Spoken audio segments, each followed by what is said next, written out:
Hi, and welcome to Open, the show that opens the Bronx and the rest of the world to you. I'm Kibin Alleyne, and today we'll update you on what's happening in and around our borough. Coming up, with more people relying on e-bikes for transportation and deliveries, the occurrence of e-bike fires in NYC is increasing. The root cause of these fires is lithium-ion batteries, but one organization may have a solution. The CEO and founder of ZapBatt joins me to discuss. What are some lithium-ion battery alternatives? Then, intermittent fasting has gained popularity as a weight loss alternative to traditional methods of dieting, as many of these diets are a challenge to maintain. A nutritionist at Nao Medical joins me to talk about the advantages and disadvantages of intermittent fasting. How does intermittent fasting help with weight loss? After that, Iris House is a nonprofit organization with a mission to assist individuals affected by HIV and AIDS. The organization strives to create a secure environment for women, families, and underserved communities by providing services that cater to the challenges of living with HIV and AIDS. A peer health educator and a participant joins me to discuss. What are some of the services Iris House provides? And finally, nonprofit organization Botton Line aims to reduce disparities while promoting economic mobility for students of color. This effort is part of a larger goal to ensure that graduates find their first jobs in places that respect their identity and offer a sense of community. A principal success advisor joins me to discuss this effort. What are some challenges students of color face in regard to higher education? So stay tuned. All this and much more is headed your way because we're now officially open.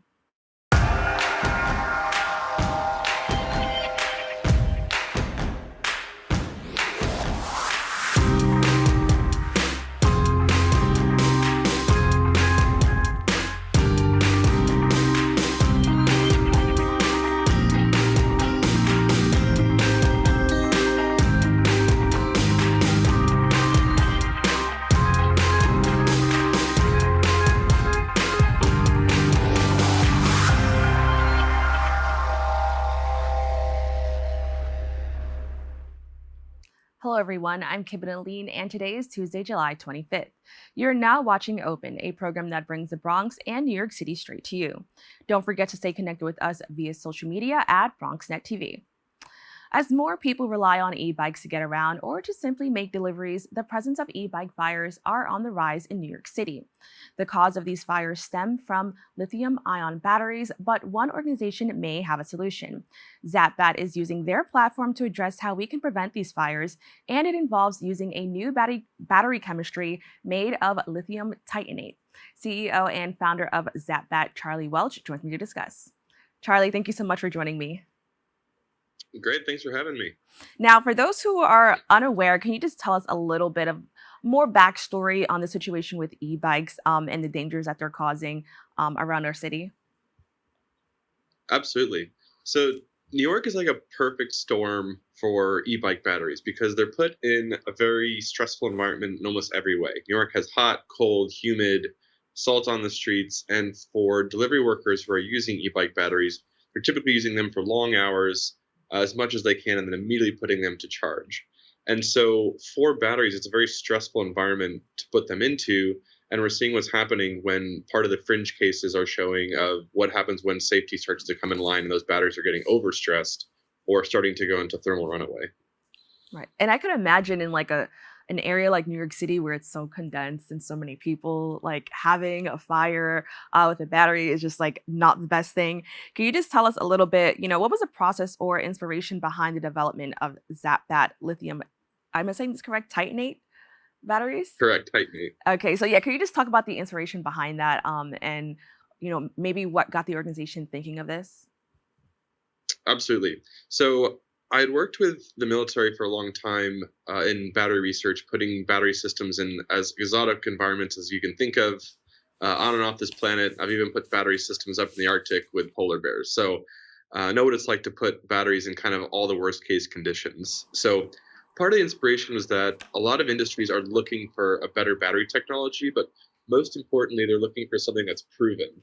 And so as opposed to inventing a new battery, at ZapBatt, we're trying to commercialize this chemistry, lithium titanate, which has actually been around for quite a while. It's just kind of existed in the shadows in all these different markets. And so we're trying to offer industries something that's been not only proven throughout the last 1 to 2 decades, but has improvements in safety and lifetime and charge time and reliability across the board. So for cities like New York, they can get access to a new battery technology, even though it's not new, but it solves a big problem for them in a variety of ways. Now, I kind of heard you mention a few things, but can you talk about the advantages of using this new battery over what so many e-bikes are currently using, which is lithium-ion batteries? Absolutely. So there's three key advantages. One is charge time. So our e-bike battery can fully charge from 0 to 100 in about 15 minutes, which typically can take 4 to 5 hours, which adds a lot of convenience for consumers and delivery workers. The second one is lifespan. So on average, our battery over its lifetime will outlast 10 to 15 lithium-ion e-bike batteries. A normal e-bike battery is rated for around 1,000 cycles, or how many times you charge and discharge it. Ours is certified for 15,000. So it's a much more economical lifetime. And then the last one is safety. So because of the core chemistry in lithium titanate, it is at the top of the list when it comes to safety for any type of lithium chemistry battery. The e-bike battery here on our desk right now, I could hammer a nail straight through if I wanted to right now without it going into thermal runaway. So we're trying to offer something that improves on all three categories that are affecting New York for these safety, reliability, and lifetime problems. Now, you talked about the lifespan. I want to know, is that what is causing some of those lithium ion batteries to, I guess, explode or start these fires? Is it because of the lifespan of it, or is it like overcharging? What's exactly causing those fires? Yeah, a great question, and variety of reasons. So, lifespan is definitely a factor. So, people are trying to push how long their battery can last. We're in this kind of first wave of electrification, and we're seeing what happens when some of these systems start to age, and lifespan is definitely a critical factor for that. The second one is just sometimes mismatch. So sometimes people plug in the wrong charger into the wrong battery, and that's a big issue for lithium-ion batteries because if you plug in the wrong charger, you can actually force the battery into a thermal runaway. Which a little known fact is that the reason battery fires are so bad is they have all three ingredients for a self-sustaining fire. They have oxygen, they have heat, and they have fuel. So once the fire started, there's no putting it out until the battery's dumped all of its energy. So there's kind of this myriad of factors that are actually causing the fires, unfortunately, from a variety of conditions. So, a lot of what you mentioned sounds very scientific. But so many people use these things, or these bikes or these batteries on a daily basis. Can you talk about how these new batteries, or as you mentioned, they're not new, but I guess they're new to this area. How will they have to navigate that? Is this something that they'll have to think about when they charge, or is this something that's a little bit different and probably an advantage of getting this over lithium-ion batteries? No, we hope it to be just a one-for-one swap. You take the battery off of your e-bike, put a ZapBatt battery on, and then you'd now get all these great benefits to it. We want to really remove all the barriers to entry for getting access to this technology and kind of taking away a bunch of the safety issues. For example, our battery actually, oversimplified, is kind of a smart battery. So you can actually plug in any charger you want into the battery using a piece of technology we've developed. And the battery will automatically adjust all of its internals so that it can charge off any charger, again, removing a safety factor that has been historically challenging for e-bike batteries. Now, because of the high cost of quality e-bikes, users often purchase cheaper options that compromise their safety. Can you expand on how this practice is actually going to cost people a lot more in the long run? Definitely. So in the e-bike space, folks have looked at the bottom line upfront cost historically, but we're trying to shift them to more of a total cost of ownership. So an e-bike battery for a delivery worker most likely lasts 6 months to a year. And our battery is a little bit more expensive, but they'll last them 5 to 10 years plus. We technically say up to 20, but we know that sometimes people want to upgrade or certain things in there. So Okay. Now, so many household items rely on lithium batteries. Would lithium titanate work for these items as well? absolutely. We ZapBatt are trying to get lithium tightening to a whole variety of products just because we want to promote the idea that batteries should last longer, both from a cost but from a sustainability standpoint, as well as have the convenience of faster charging, of a safer technology in your house. And that applies to almost any product you see around you in your home today. Now, I think the battery that you showed us was lithium ion, correct? No, this is one of ours. This is Oh, a okay. lithium titanate. So this is the lithium titanate core chemistry, and then this is our electronics that help it unlock so it can do what it does so well. Now, like charging that, how does that differ from what people are doing now? So that's kind of the guts of it, obviously. Charging would be the exact same. It would come with a standard charger that you plug in, and then it would just be faster, basically. So. Now, is there any specific guidelines that users must follow to ensure safety, good performance, and longevity when they are using ZapBatt batteries? For us, not as much. So we're since this is a military proven technology, we're comfortable telling people push it to its boundaries as much as you want. And then we've added a lot of the internal safety checks so that things like using different chargers or different aspects are all taken care of. So we wanted to remove that barrier that people have to have this big knowledge base of batteries to be able to use something safely. Now, how can e-bike users start to transition into lithium titanate batteries? I know for a lot of people, when they hear something new, sometimes they're a little bit apprehensive, but what can that transition process look like for e-bike users?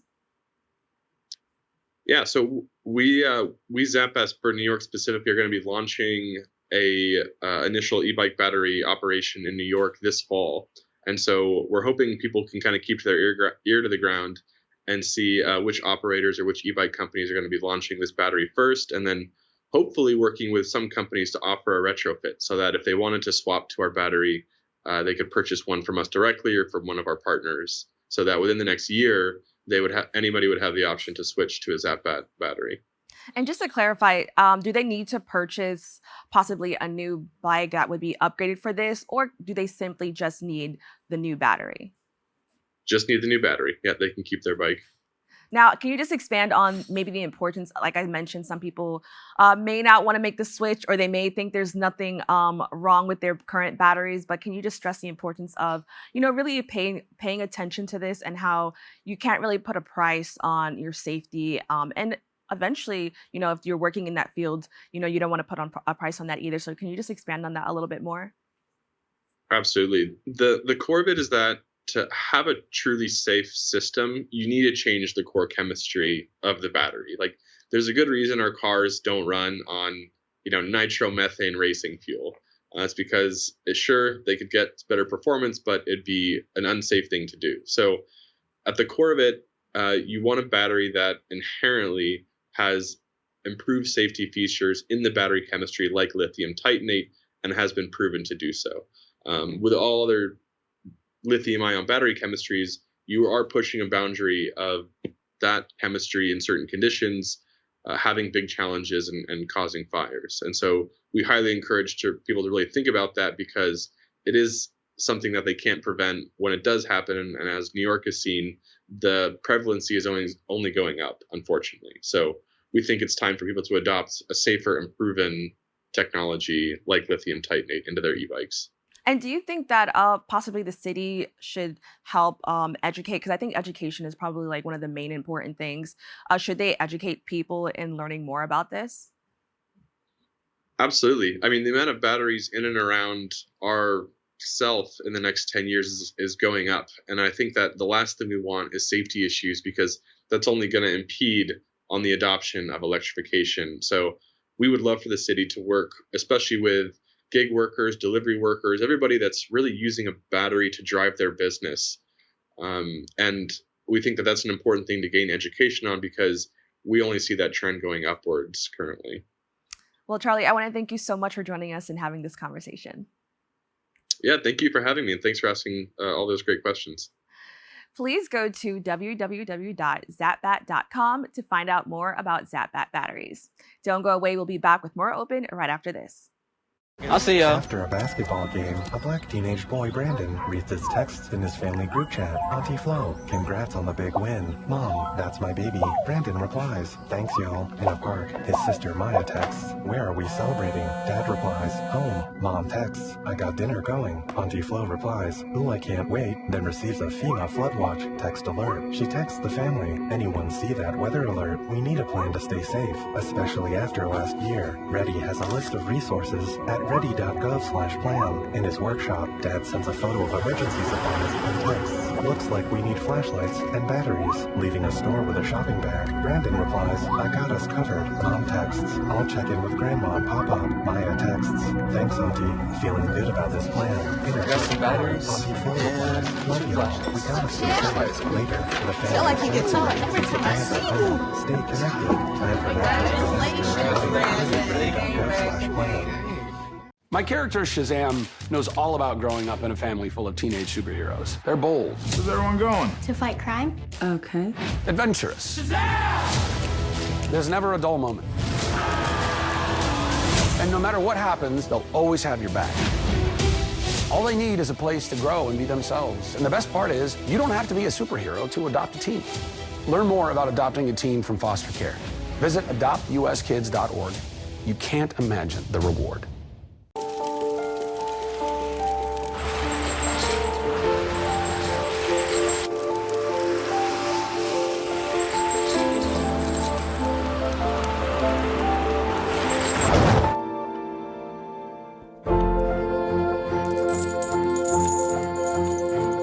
Did you know dragging chains can spark a wildfire?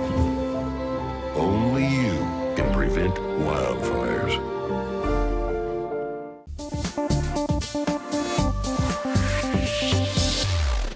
Welcome back. In recent years, intermittent fasting has become a popular alternative to traditional weight loss methods and fad diets, which can be difficult to maintain for some individuals, while intermittent fasting can be achieved through various methods of time-restricting eating. Nutritionist for Nao Medical, Melissa Darlow, joins me to discuss the pros and cons of intermittent fasting. Melissa, thank you so much for joining us again. Thanks for having me. So excited to be here. Now, for those who may not remember or may have missed the last one, can you just give us an update about Nao Medical and some of the work that you do as a dietitian? Yeah, so Nao Medical is a comprehensive and community-focused walk-in healthcare facility. So we offer PCP services, urgent care services, mental health, nutrition with myself, as well as OBGYN care to patients. And we're located in all 5 boroughs and Long Island. Now, we're definitely going to talk about intermittent fasting today. For those who are unaware, can you just explain what that is and how it actually works? So intermittent fasting is an eating pattern. So it's not so much saying you could eat this or you can't eat this. However, it suggests different time periods of eating throughout the day. So there's an 18-6 pattern where you fast for 18 hours and eat for 6 hours. There's 14-10.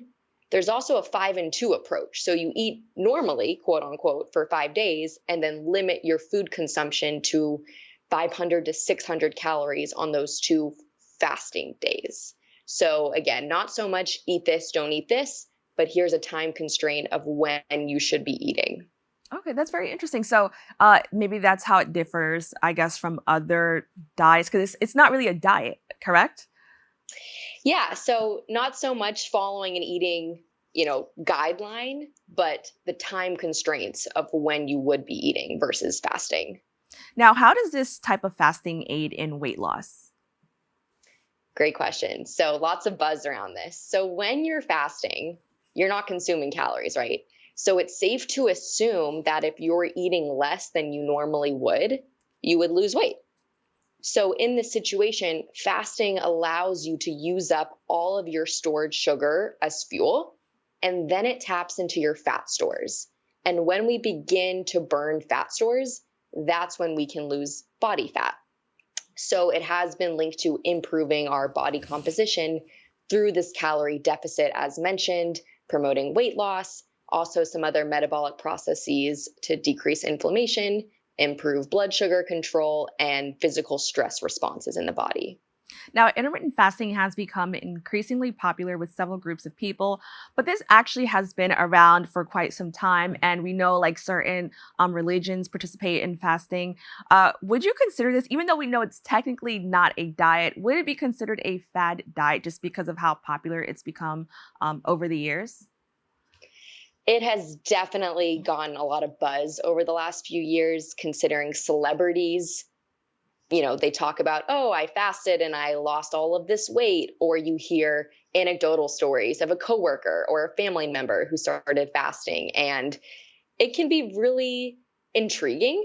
So I think in recent years, it has gained popularity. But just as you mentioned, it's been around for a long time for various religions, cultural purposes. And I don't think it's going anywhere quite yet. But it is important to really work with someone to determine if you're a good fit. Now, I'm so glad that you brought that up because I think a lot of times when we hear these buzz terms going around, especially in regard to weight loss, people just want to jump on it. But what are some like really important things they should know about intermittent fasting, and how do you know if it's actually right for you? Great question. So working with a dietitian and letting this healthcare provider know your past relationships with food. So for individuals who have a past history of disordered eating would not be the best fits for this eating pattern because it does promote restriction, as well as women who are pregnant, breastfeeding, individuals under 18 years of age, they would not be indicated to following an intermittent fasting pattern.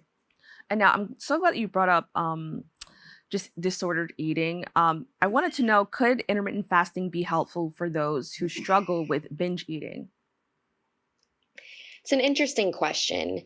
From my experience and studies that have been done on adolescent girls who do have some restriction in their diet, they have been shown to be more at risk for more binge eating habits. So because of the restriction that fasting creates, and a lot of people become very preoccupied with food, counting down the clock. When can I have my next meal? What is it? What am I going to have when I beat my fasting window? So those who do have a history of disordered eating are not the best candidates because of the further restriction that this pattern of eating creates. Now, what are some pros to adopting this lifestyle? So we do have a lot of research of pros for intermittent fasting. We know that it can improve insulin sensitivity. So for those who are struggling with blood sugar control or diabetes, there is some literature to support that introducing some form of fasting into your routine can be beneficial.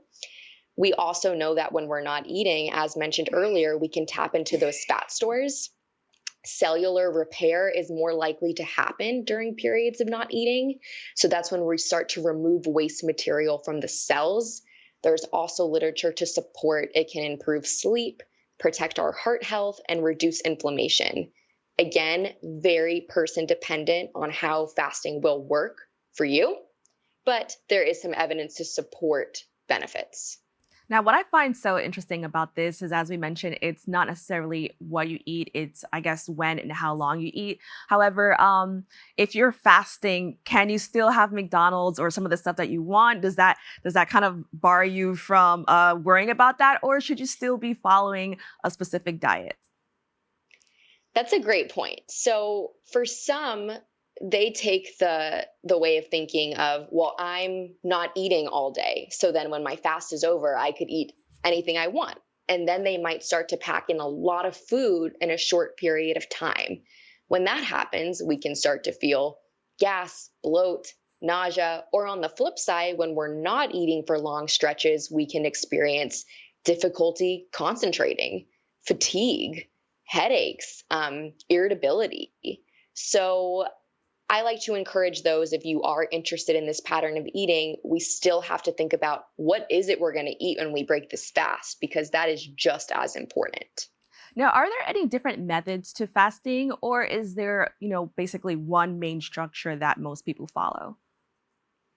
Many different methods. There's an 18-hour fast, 6-hour window of eating. There's a 14-hour fast, 10-hour window of eating, as well as alternate days where some people eat one day and then the next day they refrain. So there's a lot out there and a lot of studies to support different outcomes in all of these patterns. But again, people really have to consider what else they have going on in their life and their health goals, because it can be very difficult to restrain from a full day of eating. Let's say if you're at work or you have family obligations.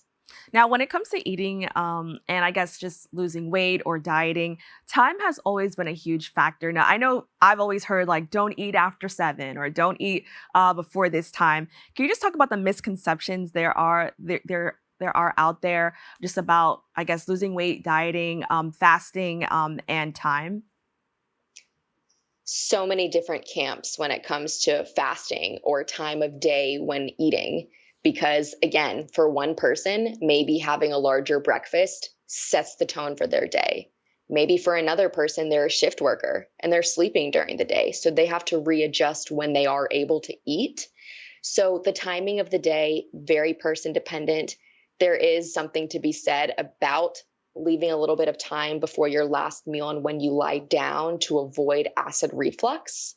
And there is also something to be said about starting your day with enough nutrition to have the energy to perform all of these tasks or daily functions you might have to do. So again, very person dependent, and I encourage everyone to work with a dietitian.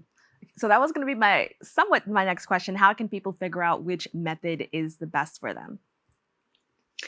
Working with a professional. So speaking with the dietitian, letting them know what you are looking to add to your life. What are your health goals? And then going back into your past history around food, as well as any symptoms you might be experiencing. So for those who might be experiencing constipation, adding fasting on and having no food coming in all day is going to further exacerbate that issue. So really working with someone and getting to know yourself and your habits is key. Now, how can we encourage people to eat healthier, get in shape? And it seems even with intermittent fasting, there are some pros to, adopting this lifestyle. But how can we promote this without, I guess, promoting diet culture, or what many people are calling diet culture? That's a wonderful question. So I like to encourage people, let's not focus on counting calories or counting macros. Let's take notice of the nutrients on my plate. When's the last time you had a vegetable? What kind of protein are you eating? So training people and educating people about the different macro and micronutrients, proteins, carbs, fibers, antioxidants, and then letting them focus on, look how much I'm nourishing my body.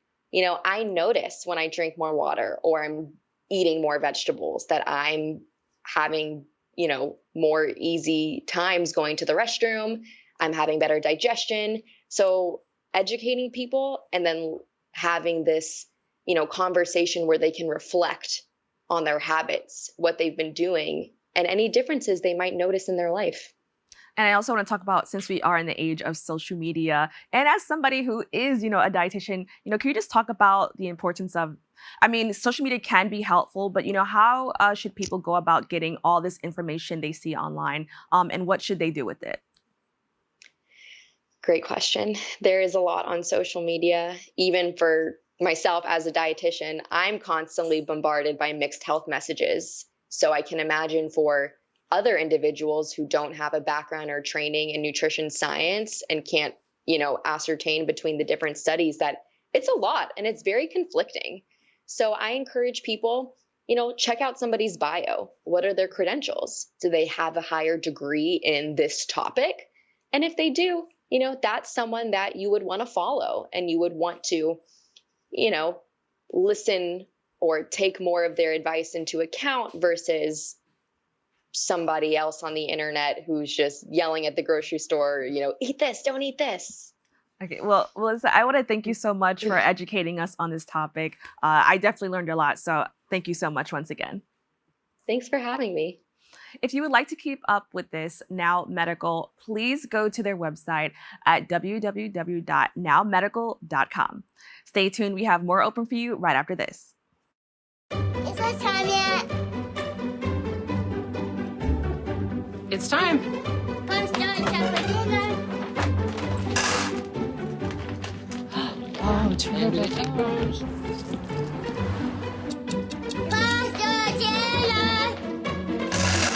Donating pet food is one of the many ways you can help families in your community.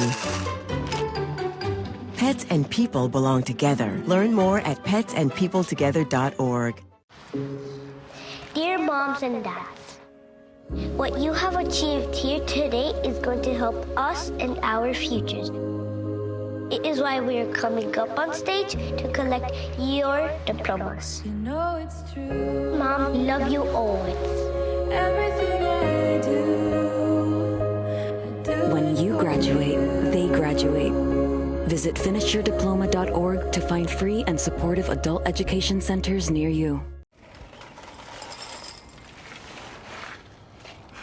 Kids! I don't want to talk about it.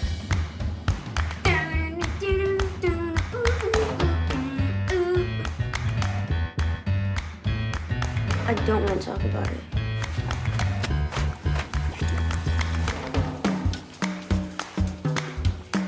I don't want to talk about it.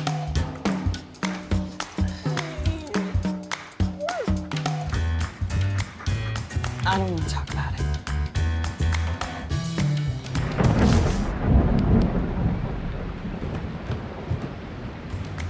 Families don't have to talk about everything, but they should talk about how to plan for an emergency. Kids, you all right? This family's prepared. Get tips and resources to make your family's emergency plan. Go to nyc.gov/readyny or call 311 for more information.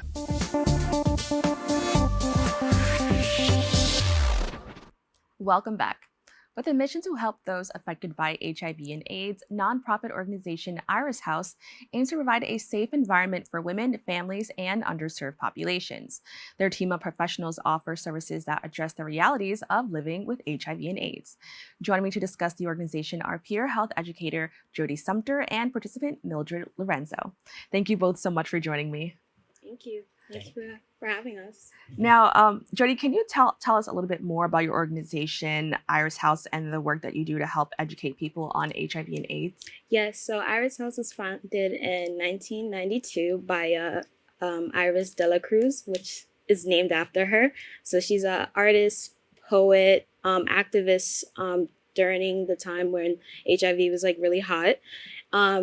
Iris House supports women and families infected or affected by HIV during the time when HIV was supported, we're more supported by men. So Iris House was strictly focusing on women, children, families, to get by addressing their health disparities.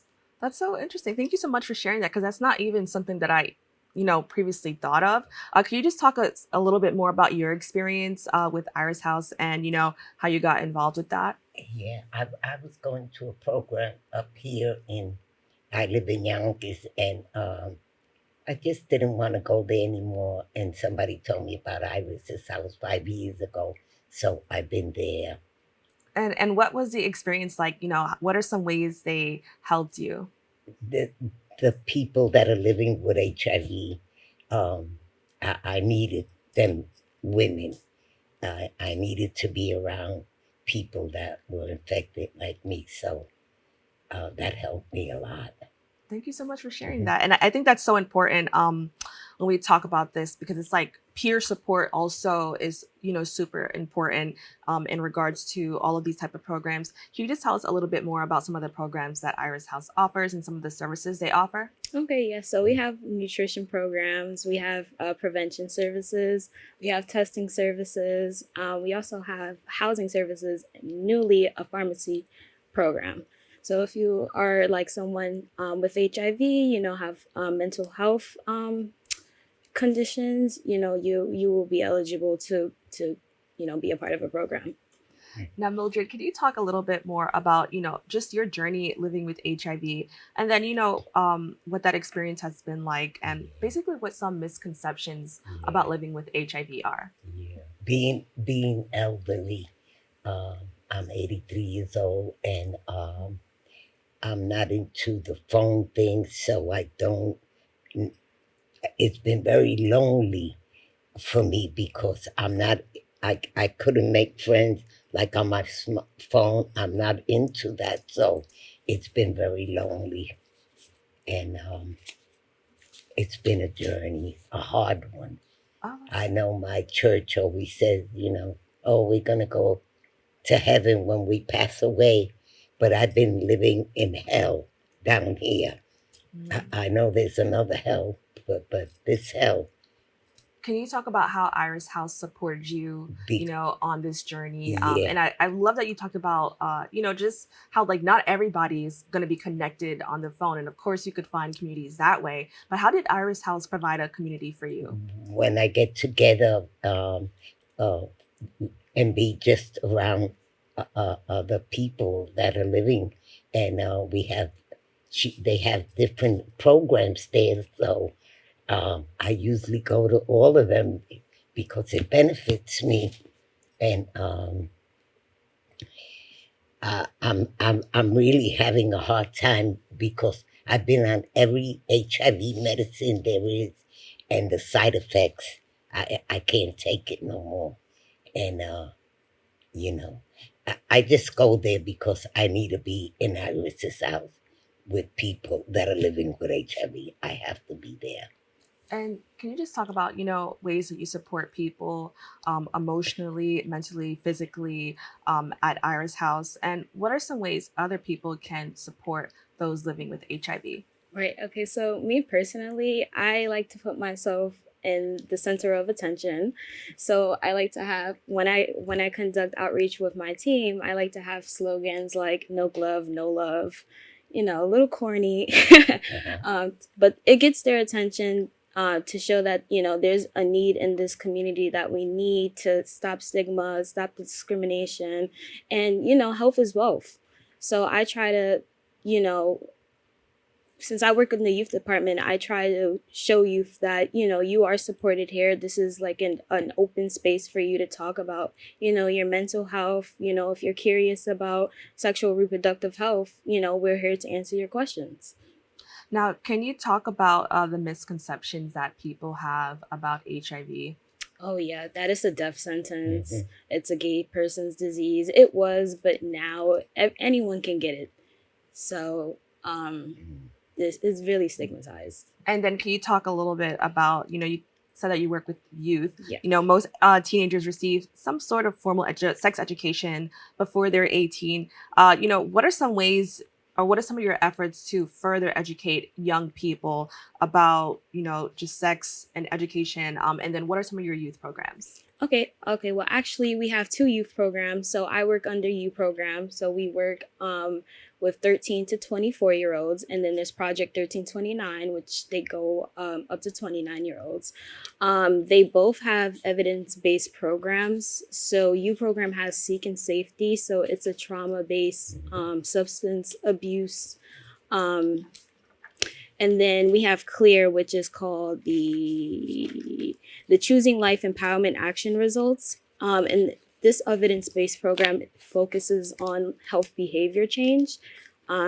So we get to have the youth to practice, healthy behaviors and to spot what are unhealthy behaviors and risk factors. Now, can you talk a little bit about the emotional well-being and just behavioral health? As we heard, Mildred talked about her experience.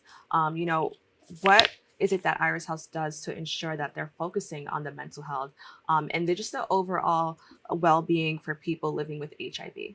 Right. So you never know what a person is dealing with that has HIV. So, the medication, the support from family, discrimination, financially. Iris House, we have our nutrition, housing programs, and also with our LGBTQ programs. We have cognitive skills and job readiness programs. So all the programs is going to support, everyone who's eligible, who's in need. Did you want to add to that? Well, I usually go to a senior center and do fashion shows. But I remember going there and they had a woman pastor there and people think that the elderly are not having sex, and they're having sex. So they used me that day to, after the setting was over, I told people to come and talk to me, and they asked me, "You're HIV positive?" I said, "Yes, this could happen to anybody, and even the elderly." So I found that I had a place, my voice was being heard for the elderly. And I'm very proud of that, because before I leave this earth, I want to leave something with my... That's nice. And it's great that you're even here today, making a difference and making sure that your voice is heard. So I just want to put that in there, that we appreciate both of you for taking the time to talk about this and share this experience. Now, Jodie, can you talk a little bit more? I understand that you also have a condoms and outreach program that I believe is supposed to talk about safe sex. Can you expand on that? Yes. So our condom and outreach program. So we are located in Harlem, but we do have services in South Bronx as well. So what the outreach program really looks like is we usually do tabling on 135th on Lenox Avenue by the Schomburg Center with our mobile vehicle. So we have testing for syphilis and hepatitis C and HIV, because those three are the blood rapid tests. So we're able to do them, on the mobile vehicle. So it's really just tabling. We have our safer sex kits that I have that, I make. Can you tell us a little bit more about that? I like that you brought a prop to show us. So can you just explain what it is and what comes inside of it? Oh yeah, so these are our safer sex kits. This has 10 external condoms, 1 internal condom. Sometimes I like to switch it up and put 2, because female condoms are really expensive. Then we give 10 lube, directions for both internal and external condoms, and our program information. That's awesome. And a QR code for our Instagram or TikTok or Spotify. Come jam out with us. Well, I think this is amazing. You guys are doing really great work. Iris House 30th anniversary is approaching in a few months. Can you just share, how the organization will be celebrating and what that event will look like? Yeah, so we're celebrating internally. So we're planning on doing a fundraiser. We're recognizing all the members and our staff members, just to say thank you for the work that you do in Harlem and the South Bronx, and that, there's a future. I'm the future. That's amazing. And then can you just talk, I guess, what you hope to see in the future for a place like Iris House? Yeah, I'm just looking forward to seeing more things happen, and going back to the condoms. I take my condoms to the Orchard Beach. I'm an Orchard Beach lover, and they have a lot of activity there now, and they remodeled Orchard Beach. So I take my little chair. I got a little table that I take, and my Well, I appreciate you both so much for joining us once again. So thank you for educating our community. As we all mentioned, as we all know, education is important. So thank you once again. Thank you so much. If you or anyone would like to participate or work with Jodie and the Iris House, please go to their website at www.irishouse.com. We have to take a quick break. We'll be back with more Open right after this.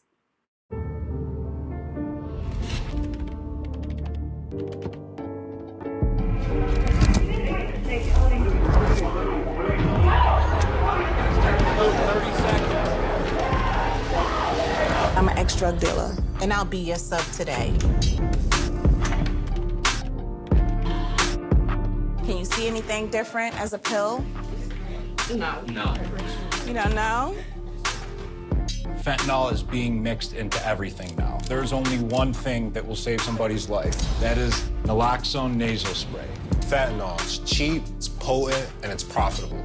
Why would drug dealers put a lethal dose of fentanyl in drugs if they know it's so harmful? Really just all about the money. I just didn't realize that one pill could change your whole life. More kitchen now.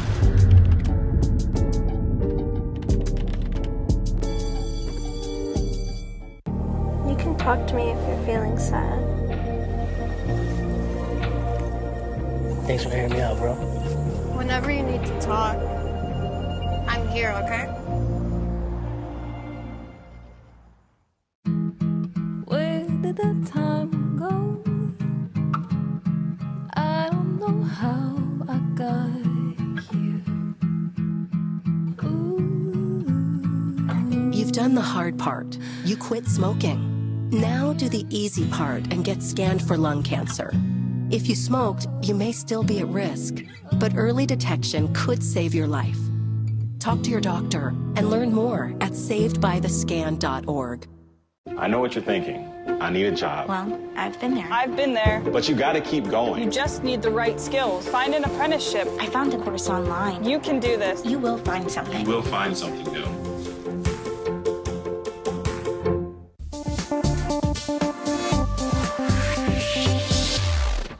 Welcome back. Bottom Line is a nonprofit organization that aims to reduce income disparities and promote economic mobility for students of color, with a focus on achieving racial equity. Bottom Line's professional advisors strive to connect students with the right school and ensure that graduates' first jobs are places that respect their identity and offer a sense of community. Joining me to discuss this effort is the Principal Success Advisor at Bottom Line, Jonathan Ramirez. Jonathan, thank you so much for joining me. Thank you so much for having me. I appreciate it. So can you tell us a little bit more about Bottom Line and the work that your organization does? Yes, so we are a nonprofit organization. We were founded in 1997 in Boston, but since then, of course, we've expanded to New York and to Chicago with more regions incoming, including a virtual advising team that we are setting up in Ohio as well. And the main focus of our work is focusing on one-on-one direct student partnerships and services in order to connect them to the vital resources and activities needed to graduate college, first off to enter college through our college access program, and then also to get through college and to pursue the career of their choice through our success program, which I'm a part of. Now, I'm so glad that you mentioned there's two aspects of this and it's entering college, but also graduating, which is a huge part. Can you talk about why there was an effort, in regard to that, to focus on racial equity and just basically focusing on students of color? So as a data-driven organization, we have seen that there are tremendous gaps in college persistence and in college graduation, particularly amongst our student population that we work with, which are primarily first generation or first in family college students who are students of color from high need backgrounds. So we notice that there are tremendous gaps in college persistence and graduation in those groups. So the reason why we're here, the reason why we exist is because we're looking to close those gaps. We're looking to have these students also be successful in what they want to do, in what the careers that they want to pursue. Now, what are some challenges students of color face in regard to higher education? Particularly from a socioeconomic standpoint, it could be they are inherently in a place where there are difficulties from a financial standpoint, from a social standpoint, from an emotional standpoint. But purely, one thing I would like to highlight would be the sense of imposter syndrome that a lot of our students face, which is the sense of believing that they don't belong, that why do I deserve to be here? And that is one of the things that I know all of my team are looking to tackle, to eliminate in our students as much as we can, to let them know that despite maybe looking different from their peers or feeling different from their peers or coming from different backgrounds from other individuals who may be already successful in the careers that they want to choose, they have the skill set. They can have the confidence, they can have the drive to then also succeed in those very same fields. So that's what we strive to really drill into our students as much as we can, to let them know, hey, you belong here. You are also ready to be successful here. Now, I'm glad that you brought up imposter syndrome. It's something that everybody experiences at some point. And I know that in regards to higher education, it feels like people are trying to get more students to feel that way. That kind of leads me to my next question. There's been a lot of controversy surrounding affirmative action. Can you just talk about how how those changes towards affirmative action affect some of the work your organization does with getting more students into college and eventually graduating from college? So unfortunately, we do see that the recent Supreme Court decision on affirmative action has led to creating an additional barrier for our students, quite frankly. Creating this sense of knowing that there's now a perceived lesser amount of opportunity for our students to then be able to get into the colleges that they so choose. So we see this as an opportunity to redouble our efforts and to focus even more on providing our students with all of the resources necessary and also providing them with all of the confidence that they can have in order to then realize, we can see this as an additional barrier, as an additional roadblock, but that doesn't mean that you cannot get into the schools that you want. There's still every opportunity in the world for you to get into the school that you would like to get into. It's just a matter of course, putting in the work, but also, letting them know who you are, every element of who you are. And that would be exactly what is needed in order for you to get in. Now, can you talk about your professional advisors and why their guidance is so important for these students? So my colleagues, the wonderful advisors in Bottom Line, in both the Access and Success team, we come from various backgrounds ourselves. We come from different socioeconomic backgrounds, different schools, different areas of New York, and even beyond New York. So with that, there comes different pools of knowledge and different perspectives that we can all put in together. And that really serves our students quite well because our students all come from different backgrounds, right? Myself and a few of my colleagues, we all come from CUNY. Shout out to CUNY, of course. But then we also have colleagues who graduated from the SUNY system in various degrees, colleagues who came from private schools and even schools outside of New York. So that also directly fits with our student body. We do serve a vast majority of students in the CUNY system, but we also have students in the SUNY system, in private schools, and of course, students who may want to leave New York or be in schools around New York. So to have that pool of knowledge from our colleagues, to know different perspectives, different school systems, different ways in which schools operate, that of course proves valuable in working with the students that we serve, because then they are also in these environments. So no matter which environment our students may choose, there are then advisors that can say, hey, I've been there too. I know what that's about as well. Let me help you through this. So to have those different perspectives all coming together has been proven to be extremely valuable. And also, how does that guidance, possibly help many of these students prevent them from facing the student debt crisis? So a lot of the work, particularly in our Access program, but also, of course, going through our Success program, a lot of that work also stems from making sure the choices that our students make are sensible, not only in terms of what they want to study, but also in terms of the financial implications of each school. We know, of course, that college can be extremely expensive, right? Mm-hmm. But there are different schools that can offer different types of financial aid packages, whether in terms of offering scholarships, being a part of scholar programs, being a part of programs such as SEEK for CUNY or EOP or HEOP. So really what we want students to do is to ensure that they are making the best possible decision for themselves, not only in terms of their academics, but in terms of their finances as well, as there are many schools that offer reduced tuition rates and also being able to offer even refunds in terms of tuition rates and the financial aid application that they have.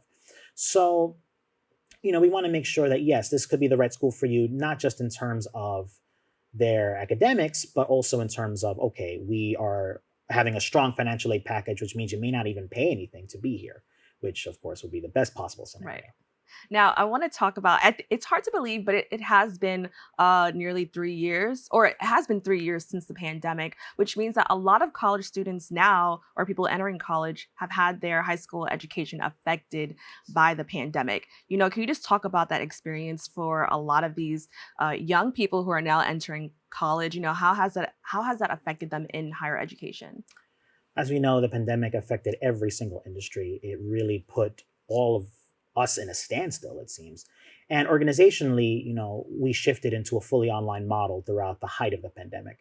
And that really also, unfortunately, exposed a lot of the gaps that our students had primarily already faced, which included then access to technology, access even to adequate space in order to study, because, a lot of these schools were closed, and including social spaces were closed as well, including libraries.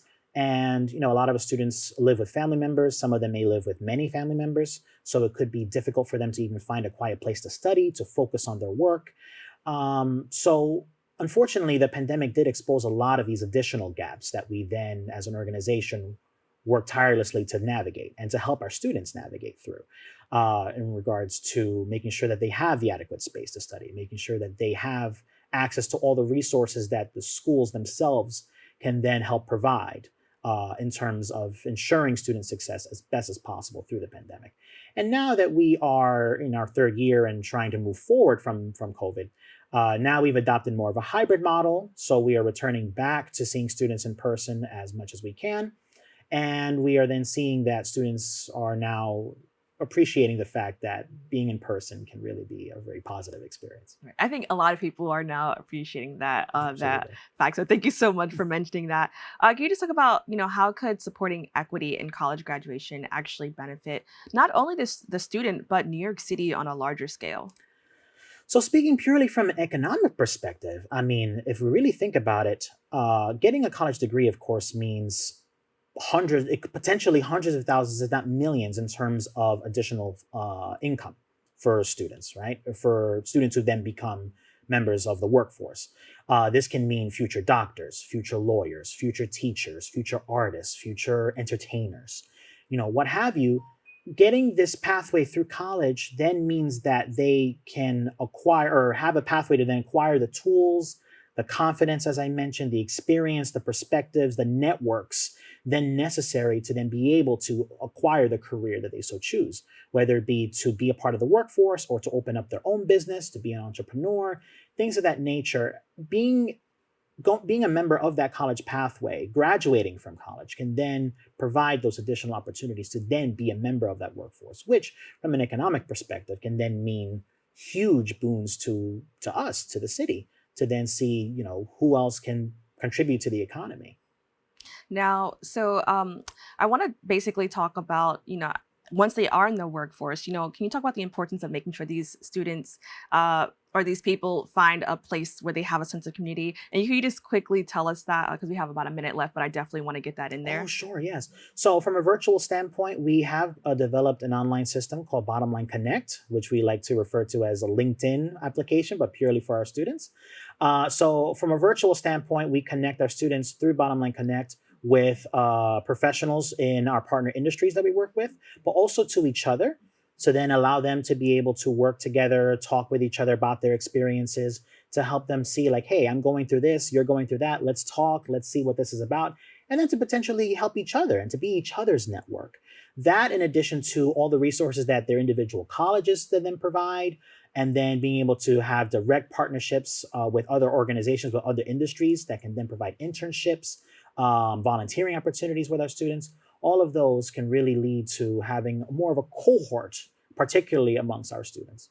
Well, Jonathan, I want to thank you so much for joining us and having this conversation. Thank you very much for having me. I appreciate it. If you or someone you know would like to learn more about Bottom Line, please go to their website at www.bottomline.com. We've come to the end of our show today. I'd like to thank all of our guests for joining us and you, the viewers, for tuning in. If you missed any part of today's show, you can catch the recabled cast at 5 and 10 p.m. on Optimum Channel 67 and Verizon Fios Channel 33, or watch anytime on the web at bronxnet.org. You can catch a brand new episode of Open with Darren Jaime on Wednesday and with Rena Valentine on Friday. I'm Kibin Alleyne, wishing you and yours safety and wellness now and always. See you next time.